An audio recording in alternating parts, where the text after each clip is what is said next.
Hello, this is Anna Imagination, and welcome to the Ethical Asshole. I am your host, the Salty Bitch.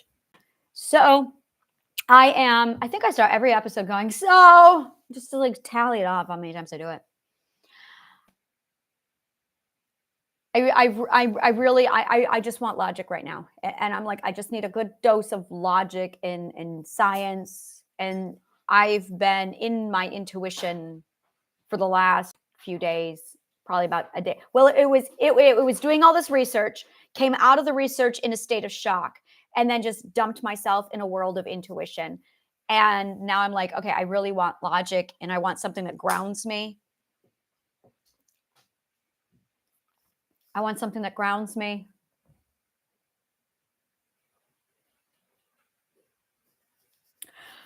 I am grieving history as I know it. That's what this is.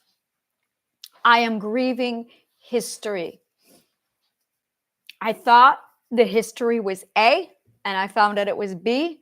And I'm like, okay, it aligns to Roman behavior. It aligns to this.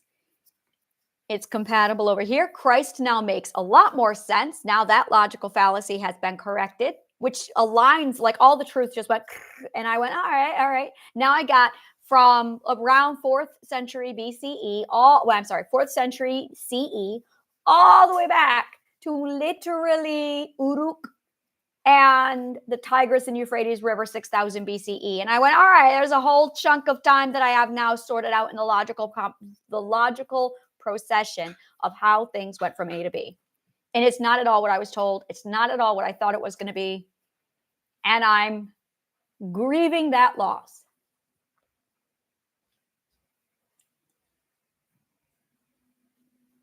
And this is just not going to be a pleasant subject. And there's no way I can curtail it, and I got to deal with it.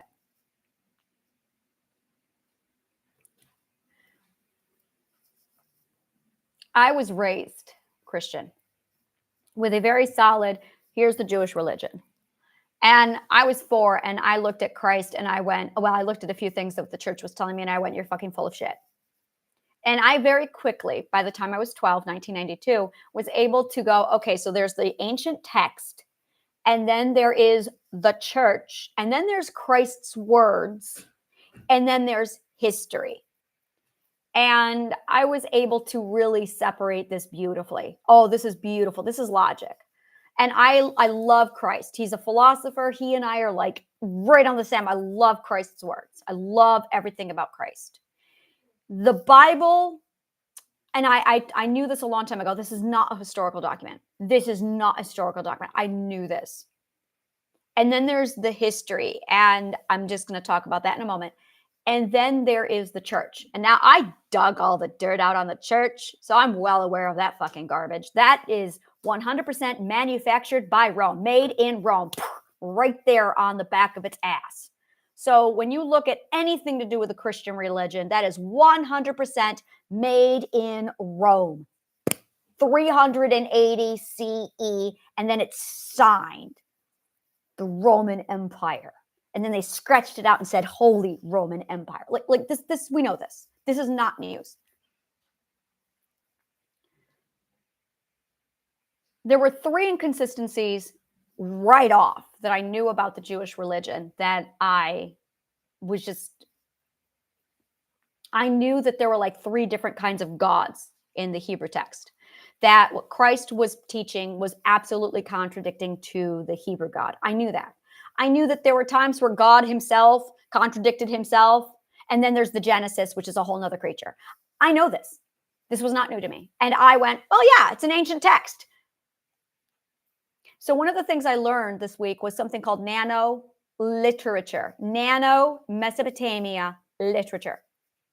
Nano literature is a practice that existed between 2000 BCE all the way up to the 1st century BCE, where people would go in and deliberately doctor the prophecies to make it look like an event was occurring in the present that was predicted in the past, but they're writing it in the present.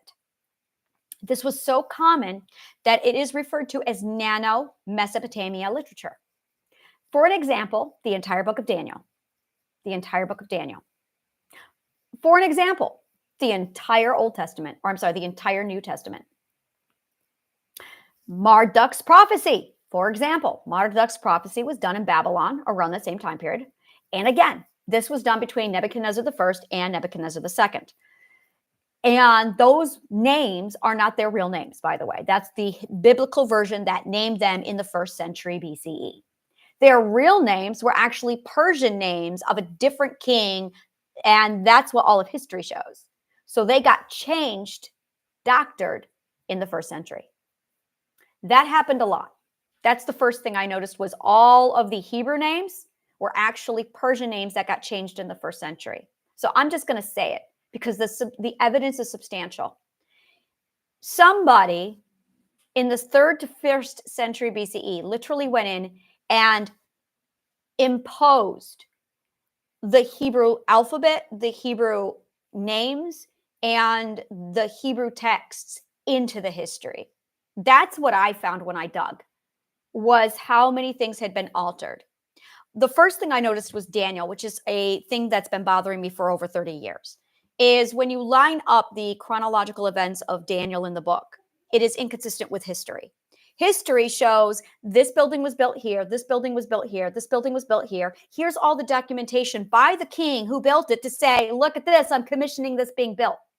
So you can tell when commission, here's the builder, here's the contract, here's the engineer's blueprints, and it's all lined up. But then when you look at the Bible, they took this king here, Darius the Great, and they moved him here. Now this got interesting. So Darius, who lived in the 500 BCE, was moved here.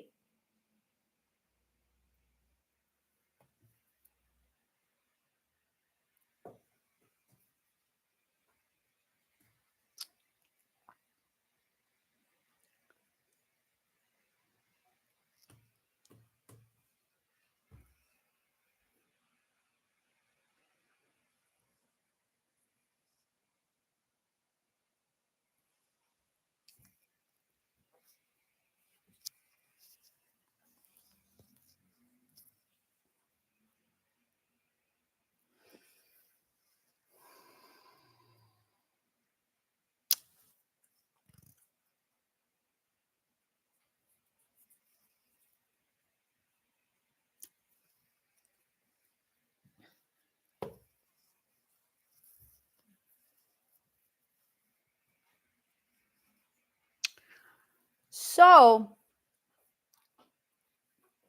archaeological evidence is fact. The last king of Babylon was like Nibudis was his name. And he was killed by Cyrus the Great around 600 BCE. Now, Cyrus the Great spread nourishment through his entire culture and kingdom. He helped people, he nourished them. He was absolutely about wisdom, knowledge, and peace. That is what he practiced. This is Zoroastrian. And there were basically two mindsets, war and peace. And Cyrus the Great and Zoroastrian, which we see this in evidence with Confucius, is all about peace and education and nourishment. Over here, we have a warring community, which is what Rome was. Babylon was also warring to the point where the father of Nebuchadnezzar II, but that was his name changed. He was literally referred to as the destroyer of nations. According to the Bible, he, in the 1st century, 3rd century, he literally is the one who destroyed Solomon's temple. And he's the one who, he was literally called the destroyer. There is evidence of a king being there by his Persian name who did that. Absolutely destroyed everything. Cyrus the Great came in, conquered him and his son, Nibudis, and that was literally the end of the Babylonian line. There is no more Babylon. Now, the people existed, but the king line, the bloodline was gone. There is no, Babylon has not had a king since then. That was 600. It was like, it's 600 BCE. So I'm looking at all of these dates and I'm like, okay. And Darius had a son by the name of Smerdis. Smerdis, also known as Gautama, was a magi. He was the high priest of Zoroastrian. And then this dude named Darius came along. Darius the Great is what he's known in history. This dude really did exist. He came in and he killed Gautama the Magi, claimed that he was an imposter, and slaughtered him. And then this asshole, Darius the Great, married Sirius's daughter. They found archaeological evidence of an inscription. I am Gautama the Magi. Darius lied. He lied. I am Smerdis, the king's son, King Sirius's son. So that's documented. And I'm going, wait a minute.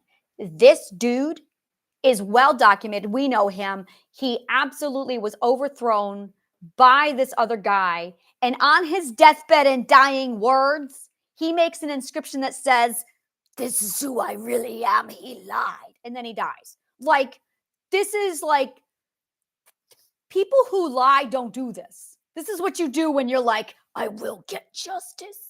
So I'm like, whoa, like, okay. Now, I'm not the only one who found this. Well, clearly, like, all the archaeologists found this and they reached the same conclusion. They went and they changed the history books to say, okay, so Gautama is the true king of Sirius. Now, here's the funny part.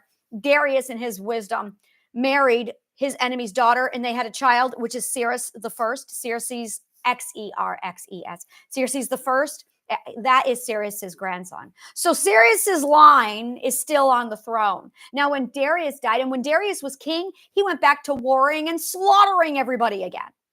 And then he died, and Sirius went on to spreading more peace. And this is where Rome starts to creep in. So you get this battle between Sirius the Great and his line prior and his line thereafter, which is all peace. And then you've got Babylon, and it's all filth and vile, where it's a warring country. And then you see Darius come in. Now, Darius took his name and put it here, so it looks like he's the true king of Babylon. And the history books have already figured all this out and sorted it. And they did. It's all, you can look the stuff up. It's all there you go. There's the archaeological evidence. So it's all done. Now, mind you, while all of this is going on, this is 600, 500 BCE, there is still no mention of any religion aside from Zoroastrian, which is what Christ actually practiced. So, and I can feel it. I know it. I'm like zooming right in on that Roman Senate, and I'm like, oh, I know Roman Senate. I know Rome. So I'm going to get to that in a minute, because this is what it feels like. This is what it feels like. Yes, I'm working this out. Because I read the stuff, I looked at it, and I went, this is fucking bullshit. So, hypothesis. Darius rewrote the history books. He may have been the one to invent shit. Now, we know that. That's like well documented. He is Darius the liar.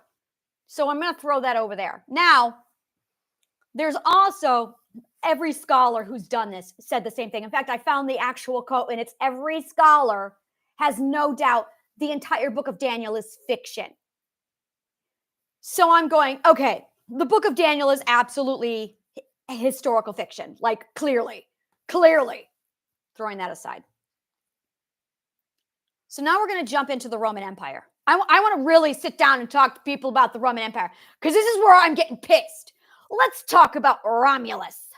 Romulus, according to legend, had a twin brother by the name of Remus. We all know Remus, Harry Potter, Remus, which meant the moon. Okay, Remus was named from the myth of Romulus and Remus. It is such a famous Roman thing that there's like statues of Romulus and Remus all over Rome. So, according to legend, the two boys were birthed and they were winged by wolves, and then a farmer found them and he brought them in. And then he raised the boys. Romulus kills his brother Remus. That's like the very first thing this man does. He's literally like the first Cain. I believe, because there's no evidence at all prior to the 3rd century, that the Cain and Abel story is actually the Romulus and Remus story. So 7th century, Romulus kills Remus. And he creates this kingdom called Rome. This is 7th century, 754 BCE. Yes, it's that solidly documented because we got evidence.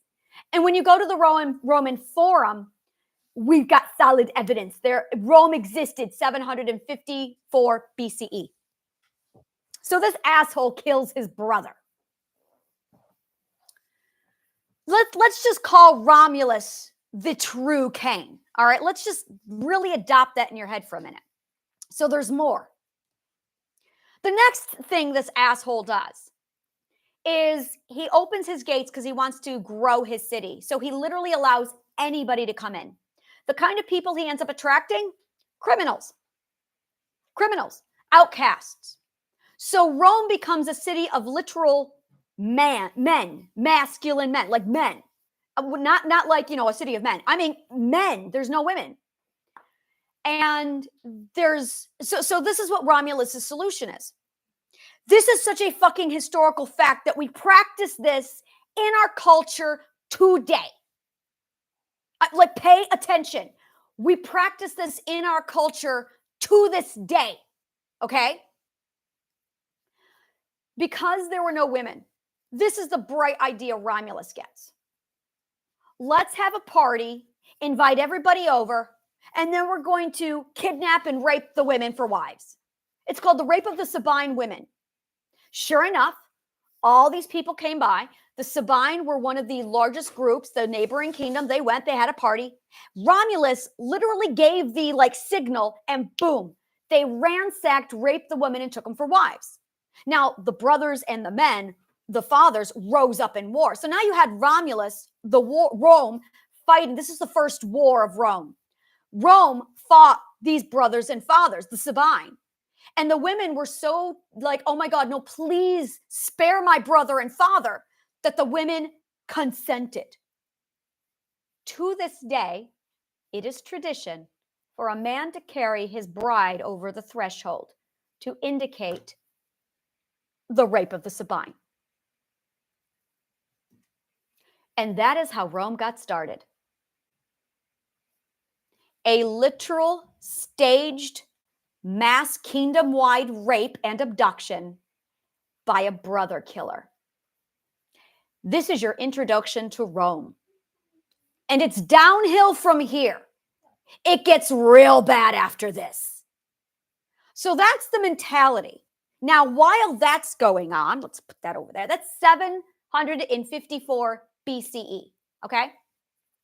Meanwhile, Zoroaster and Confucius is happening. And they've got this wisdom, education, peace, do no harm, which is what the rod of Caduceus, which was made in the 5000 BCE era, is all about. Do no harm. And that was penetrated into the Zoroastrian Empire, which is why Cyrus the Great was so fucking amazing. And that spread, which is why Eastern culture is what it is. All of Eastern religion is literally from this concept, which also fueled the chakra and the Hindu religion as well. And it also passed over into the Old Norse and the Irish legends. So it's there as well. Like the word drug in Old Persian, which means black, is also from the Old Norse drog, which is the black dwarf, which is, there's a whole history in the Old Norse. So we're talking a lot of parallel in history. Like, it is documented. We know these parallels.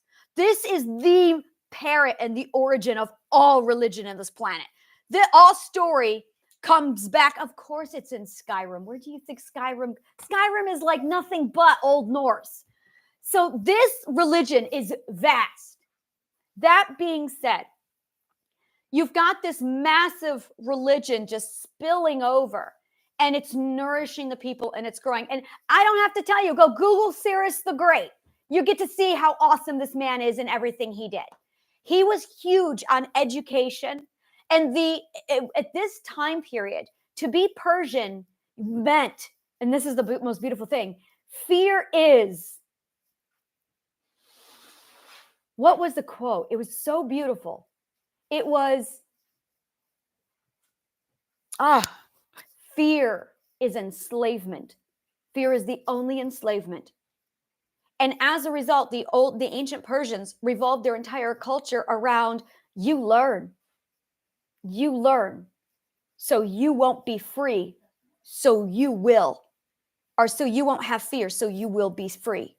And this is the Persian mind. You learn so that you don't have fear, so that you can be free. And this was ingrained. This is the core of Zoroastrian. It is the core of all of this. Now, when you dig into Zoroastrian, one of the core pieces of this is something called Asha. Now, this is where my work steps in. This is where I took Plato's work, reverse engineered it, and then lived it. And I am an Ashavana. Asha means wisdom. It is somebody who seeks truth. That's all we do. I am an Ashavana. In the Hindu and Zoroastrian religions, an Ashavana is a servant of truth, a knight. And we dedicate our lives to the pursuit of truth, wisdom, and logic. There is nothing else. This is what we do. That being said, Asha comes from the god Ashur, Assur, which gave us Assyria, which now we're getting into like 3000 BCE, when you had Babylon and Assyria, Babylonian, Assyrian. By the way, this is Assyriology. And this is like, from Assyria, it goes back to Iana, and it goes back to Anu. So you have Iana and Anu. Now, this is interesting. In this religion, you have something called the deitized D. It's called a dingar. A dingar is a D that you put in front of a word, a name, to signal deity.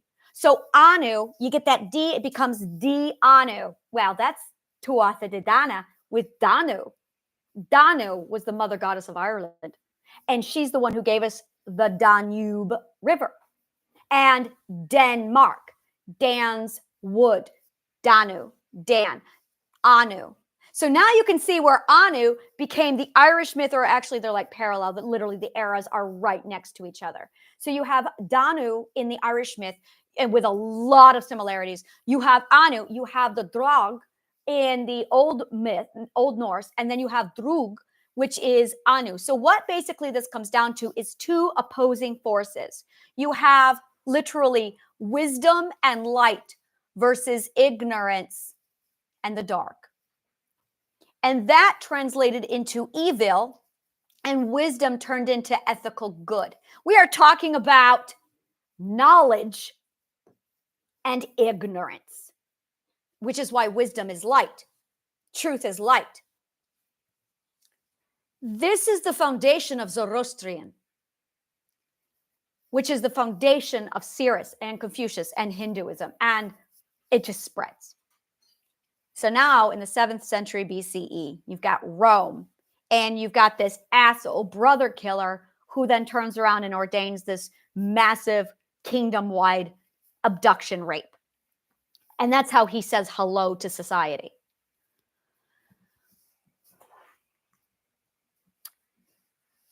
About 500 BCE, Zoroaster himself teaches Pythagoras this work.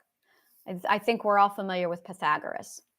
Pythagoras teaches Plato, and they create something based off of this called philosophy. Philosophy is the science and study of Zoroastrian, of wisdom. So now you have the philosophers of the ancient Greek. That's when we get Euclid. This is where our wisdom and knowledge and academic disciplines come from. It's the science of reverse engineering the disciplines. You have Euclid, you have Aristotle. He is the very first one to start in the ancient Greek area, starting to convert or to translate and reverse engineer astronomy. And this is now around the year 400 BCE. And it was around 380 BCE that these assholes called the Romans, yeah, those assholes, came in and tried Socrates for a crime. Now, I'm going to be very blunt. When you look at the Socrates trial, there's so much garbage in it, it's hard to tell what really happened. It's chaos. It's ridiculous. At the end of it, Socrates was forced to drink hemlock. And the charges brought against him by Rome are bullshit. So that's the very first piece that Rome was creeping into this region. Now, there's something else that took place around this time. Meanwhile, while that's going on, Atlantis decides that they need to declare war on Persia. Persia, the same people who are like the wisest people in the world because they've got Zoroastrian. And now people are leveling up to the status of magi, which is literally like 3 tiers above philosopher. Magi. So now you've got these really smart people, and Atlantis comes in targeting the magi. So I'm going to give you a little bit of perspective here. The word wizard,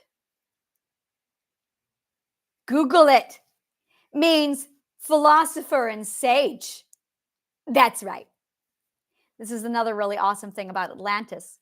People think Atlantis was an island. Not really.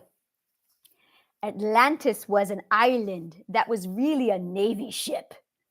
Atlantis was a Navy ship that was so fucking big, it was an island that you could sail around. I'm going to have one of these for myself.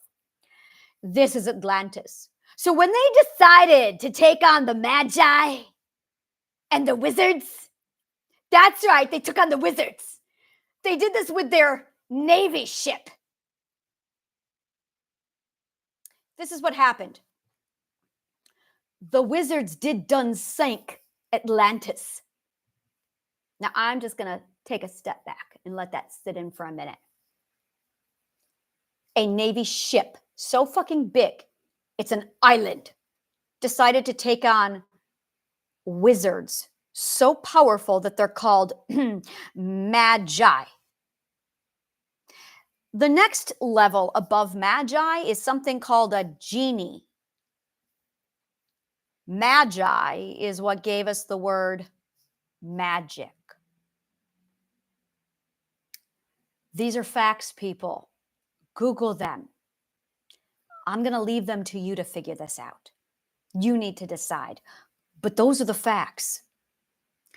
So, Atlantis, the Navy ship, decides to take on the wizarding magi. And they sank it. Now, in my imagination, I like to imagine that there were lasers that came out of their eyes. Now, I'm going to tell you that this took place around 300 BCE, 400 BCE. Now, right after Plato learned all this awesome stuff from Pythagoras, he built in Athens a university called La Academia. That's my alma mater. And then Aristotle, who graduated from La Academia, said, I'm going to do the same thing because that's what we do. When you graduate from philosophy, you build a school. So he created something. He actually had, I cannot remember the word. It's like peripatetic school, peripatetic. It means it's a walking school. So Aristotle also had a school, and he called his the Lyceum. Actually, he had his at the Lyceum. The Lyceum is a magnificent gymnasium. So it's not the gymnasium like it is today. So Aristotle had the Lyceum and his peripatetic philosophy school there. And then you had La Academia. Both of these things were in Athens. So this is interesting. So then Socrates is killed, tried for this really confusing charge, and it doesn't make any sense. There's a lot of like, okay, someone just went in and tampered with all of that. And then Rome attacked Athens and wiped out La Academia and Lyceum. Now, I don't know about you, but I've studied a whole shit ton of warfare and the psychology of warfare. And this is what happens a lot. One of two things. Either you witness something that's so big and scary that you start arming up your own weapons, and or you send in a test to see how powerful someone is, and then you assess how powerful they are, and then you arm up with a whole bunch of weapons. I don't know which one of those happened. I don't know if Atlantis was a test from Rome or if they just witnessed it. But this is what the psychology normally would be. When you sink a Navy ship the size of an island, political powers of that day get the attention. And they go, did you just see what the wizards did? And then you just step back and you go, holy fucking shit. And I can see this conversation. They just took down, excuse me, General, we have something, Atlantis just sank. Atlantis, you mean our worship? The worship, yeah, it just sank. What do you mean it sank? As in they went in and attacked the Persians and it sank. The Persians, the wizards attacked and they sank the worship. Yes.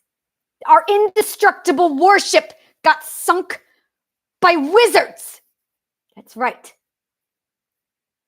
Oh, we're taking them down. So they took out Socrates, and then they took out La Academia, and then they took out Lyceum. 60 years later, Alexandria the Great shows up. He studied with Aristotle for 14 years. You know what that sounds like? Sounds like a spy. It sounds exactly like a spy. Sounds like, oh shit, they just sank Atlantis. Quick, send in that kid, Alexandria. He'll be a spy, like a double agent. And then he does. And he goes, he speaks, and he studies at Lyceum. And then they burn the Lyceum. And then he goes off and yeah.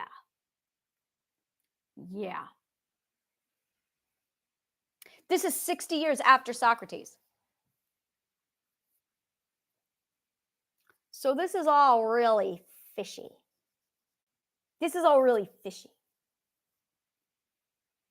I know it is fishy. So let me give you a little bit of Senate. Let's talk about the Senate. You could not be in the Senate unless you were part of the Roman Empire. You had to be a civilian or a citizen. You could not just know what, you had to be a citizen. Fun fact, it was illegal to wear pants in Rome. They felt that pants were a symbol of barbarism. So it was illegal to not wear a toga in Rome. So you had to wear a toga. And if you wanted to be on the Senate, you had to be a citizen. And in order to know if someone was on the Senate, they wore a sash. The purple sash was one of the highest orders in the Senate. Now, who do we know who wore a toga and had a purple sash around the turn of the century, millennia? I wonder who. And who was Zoroastrian in philosophy. Christ was a Roman citizen, and he was on the Roman Senate. And hypothetically, although the archaeological evidence is really stacked up to go, wow, this is not hypothetical, but okay, let's do this for now. Hypothetically, let's say that the Jewish people did not exist. Now you've got a man by the name of Jesus, because the J did not exist for another 1,500 years. So his name would have been Iesus, like Perseus. Oh, now that makes sense. Iesus, Jesus. So some philosopher by the name of Jesus, who was a huge Zoroastrian, Persian, citizen of Rome, highest order of the Senate.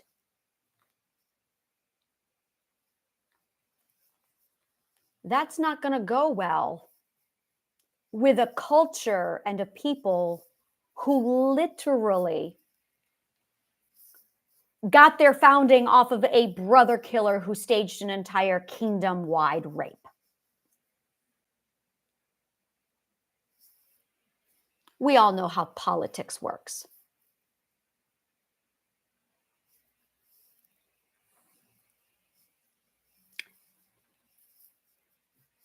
So I'm just looking at this now, and I'm going, suddenly that makes a lot more sense. How do you take out one of the wisest, most powerful persons in the Senate? This is almost like planning on killing Caesar. Like, this is almost on par with, except Caesar was an idiot. Really, most Caesars were fucking idiots.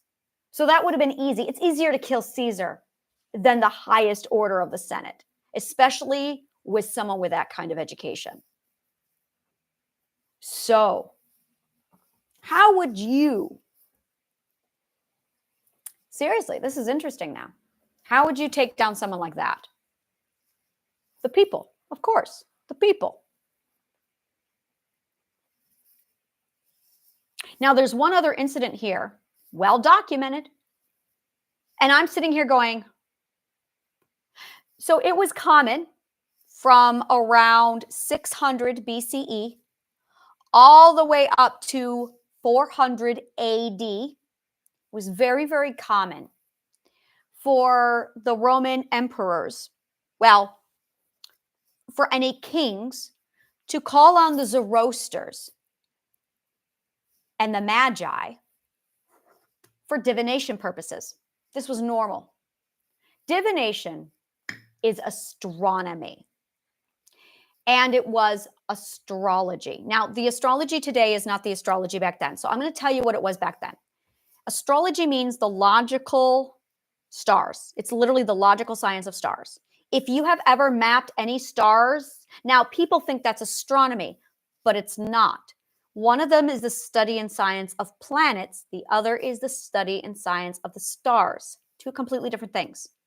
So in the Greek and ancient and Zoroastrian educational systems, they distinguished the difference between the science of the planets and the science of the stars. Now, when you combine that with logic and math, you get something colorful and interesting called a clock. It's a universal clock. It literally tells the time. And this is what the Mayans figured out. The bigger the clock, the longer the frequency, that's the rate of rotation or the rate of pattern occurrence. That tells you literally precisely everything that's going to happen. It's painfully boring to me. I hate talking about it because it's so fucking boring.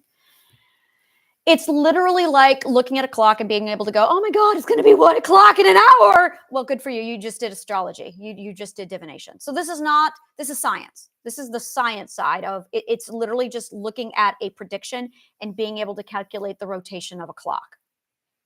So that's what they did. So it was very common for the Roman Empire, the emperors, to go down to the philosopher school and ask them, can you tell me how long the Roman Empire will last? And this really did happen. This is documented.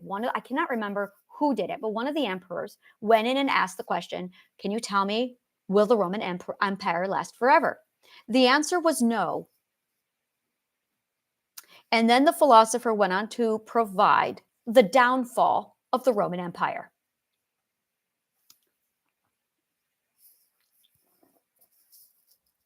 They predicted it would take place around the year 2024 by the 12 ethics.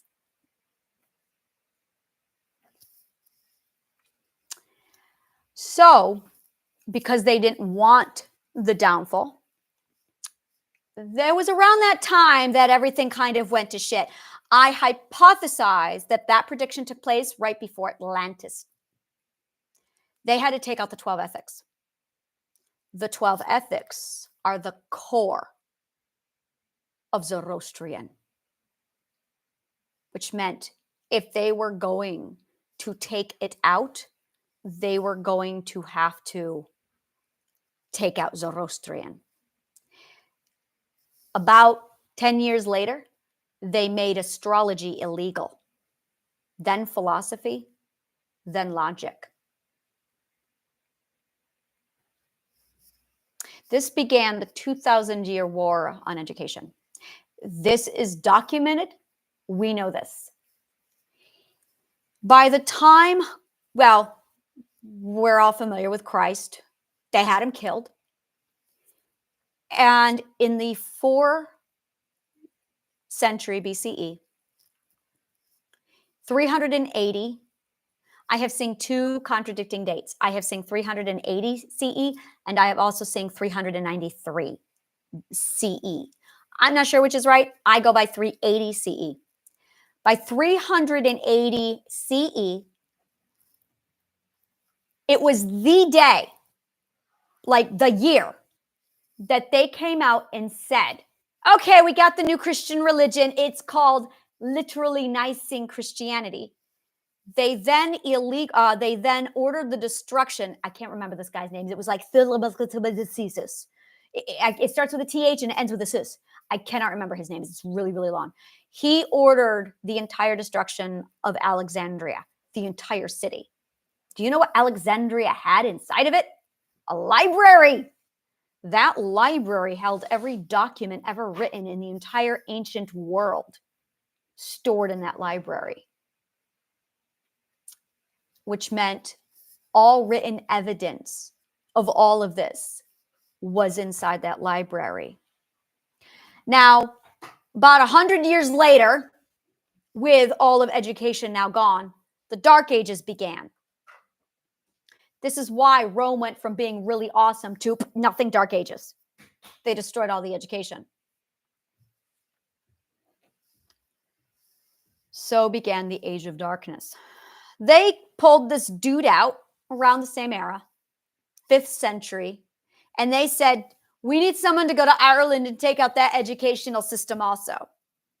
And this dude, who was a philosopher, stepped forward and said, I'll do it. My name's Patrick. So they sent Patrick to Ireland to wipe out that educational system because they were producing people called philosopher bards. Patrick didn't. When he got there, he preserved it. And they continued with that information. Now, here's where it gets interesting. I hypothesize that some of the documents got out of Alexandria and did make it to Ireland because the knowledge they have there is fuck identical to Alexandria, which then passed over to Old Norse, which is why Frey and Freya have theirs. And then we see that working through the United Kingdom, and that's where we see the legend of King Arthur pop up because they had the information from Zoroaster, which is why every now and then there is suddenly a dragon legend. The dragon's origin is by the god of the underworld of ancient Mesopotamia, the same dude who had the rod of Caduceus. That's where dragons come from. So, yeah.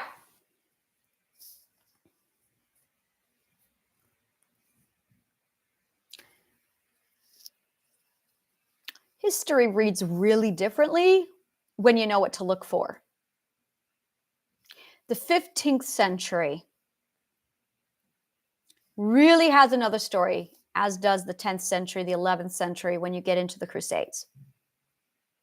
History tells a completely different story when you know exactly what to look for.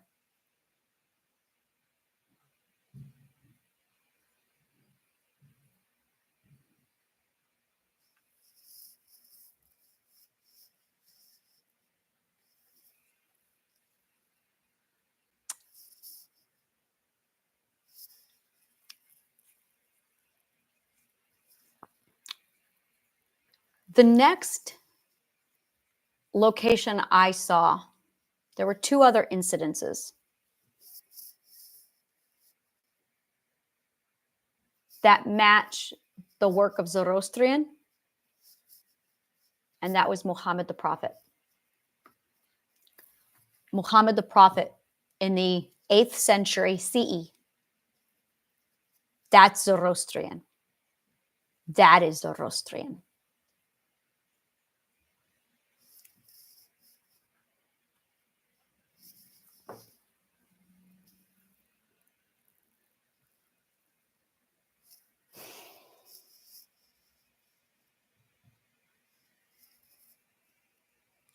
The other one where I saw it also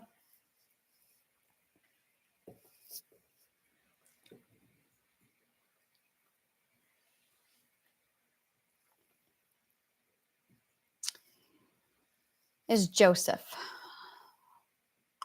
in the 18th century with Mormonism. He was using the same reverse engineering that was used in scientific method with Euclid and also with Newton. Reverse engineering is the ability to use your intuition to balance it with Mother Nature. And then it's an order of operations where you start with your feelings, your intuition. This is mathematical intuition. And then it goes into an image word definition. And then it gets translated into logic, which then gets translated into the math, and then the physics, and then the chemistry, and then biology. Now, there's two key factors here. If you are not completely without confirmed bias, your intuition can be contaminated and you can be reading it wrong. So your logic has to be real sharp. I'm going to say this. What I saw from Muhammad was spot on. What I saw from Joseph,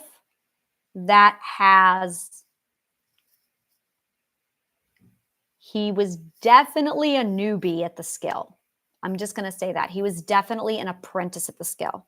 What I saw from Muhammad, he had it down. He had it down. Muhammad translated real solid. He solid stuff. The point is, Muhammad's work is completely independent. Independent. Now, that being said, it's interesting. It's going to what was translated. There's a lot of linguistic influence.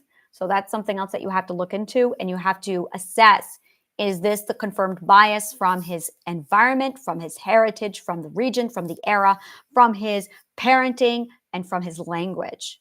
So that's something you have to look at. And then the other side of that is looking at Joseph, same thing.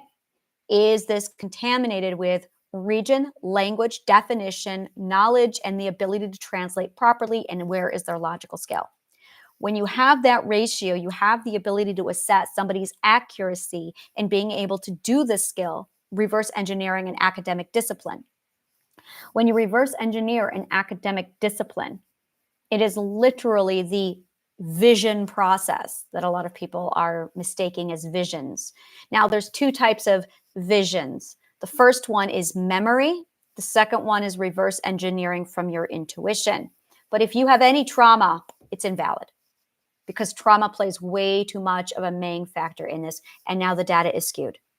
So you have to make sure that you have no trauma, and or you know how to purify your intuition before you reverse engineer anything. And if you do reverse engineer while you are in a trauma mindset, you have to go back through reverse engineer and purify your reasoning. In order to do that, you have to abandon all confirmed bias. So that is what prayer is. That is exactly where the stuff comes from. And it's very much a kind of meditation, but it's reading, it's literally taking your intuition, trained with logic, math, physics, and then matching it up to Mother Nature's barometer, which is logic, math, physics, and making sure they match. And then using the science of language, which 99% of the people on the planet don't have anymore. And it's using that language to translate and articulate and carve out definition. This is what define means. You are defining it by adding definition to it. Definition is shaping it. And it comes before refine. Define, refine. Isn't that awesome? And then you simplify it into logical comprehension, and then you build a logical proof. Only logicians can pull this off. After that, then the math flows in. If you've done this part right, then the math shows up. And this is where, and this is it right here. And I've met people who are right here at the stage of, oh, okay, I can reverse engineer, I can see the image. Well, yeah, you're at stage 3 of the scientific method process. And it's not, it's scientific method. You're reverse engineering it. However, if you are not logical, you're going to get a poor reading. You're not going to be able to read it sharply. You're not going to be able to translate it. If it's inaccurate, the math will not show up. You do not find the math shows up. And it's when you reach logical purity, that is when the math shows up. So this is where massive step back. It's a completely different story. It's a completely different perspective on everything we were told it was.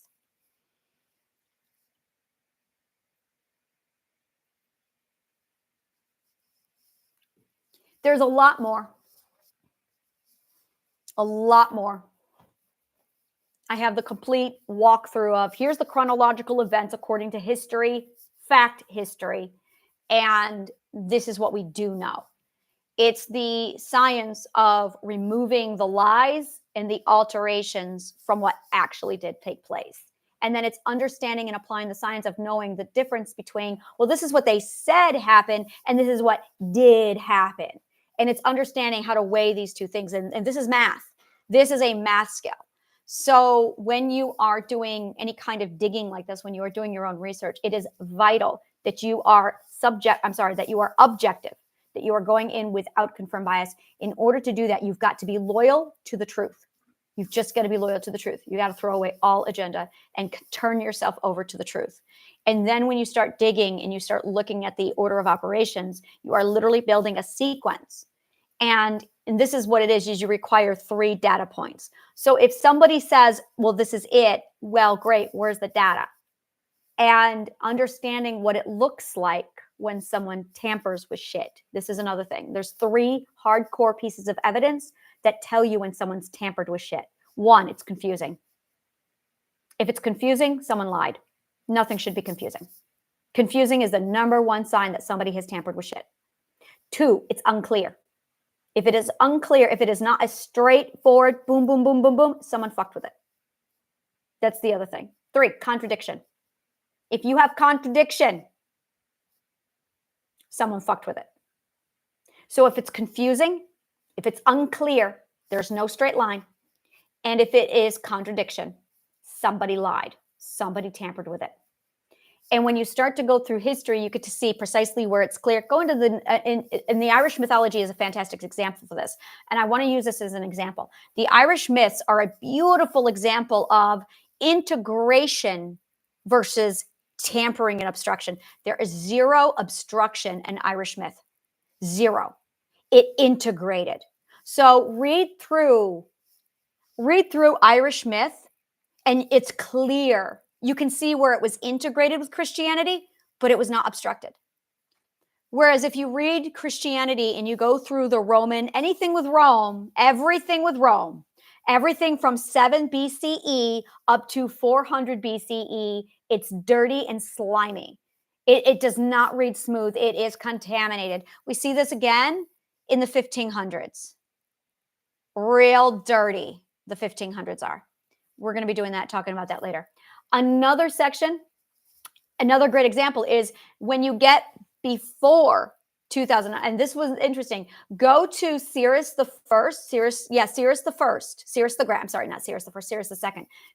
Great. Go to him and go everything before him. Smooth, clean read. Absolutely smooth. It's very easy. Here's the order of operations of the kings and their successions. Here is what they did and where they lived. Here is all the order of operations of what they did. The end. And it is a clean line. That is what it looks like when it's not tampered with. So when you have a clean, clear line, it's perfect. No one's tampered with it. When you have confusion, a lack of clarity, and contradiction, someone has fucked around with it. That is how you tell if somebody is lying to you or not. And the history books do it all the time. Well, only where Rome is present. It's oddly absent where Rome is absent. So as soon as you get to a confusing part, there's a good chance Rome is there. It's extraordinary. You'll be sitting there trucking along on a story and then just jarring. And it's like, what the hell? This doesn't make sense. And it's because Rome shoved shit in the way. It's extraordinary. So learn how to do your own research and absolutely go in without any bias. And it's really good for your own autonomy and practicing your logic skills. So, yes, learn how to do research. Absolutely. Thank you so much. May the kindest of words always find you.